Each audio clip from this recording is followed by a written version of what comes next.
File? উন্নয়ন প্রকল্প sir. উন্নয়ন? ফ্লাইওভার? কত খরচ ধরেছেন? 700 কোটি? বেশি হয়ে গেল স্যার। আমার উন্নয়নটা কোথায়? আরো বাড়ান। ডবল করে লেখেন। কাজ চলাকালে আরো 1 গুণ বাড়ান। দলের লোকজনদের তো উন্নয়ন করতে হবে নাকি?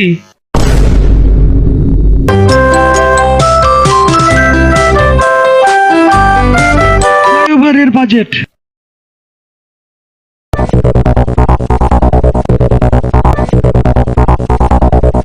আর এটা উন্নয়ন উন্নয়ন উন্নয়ন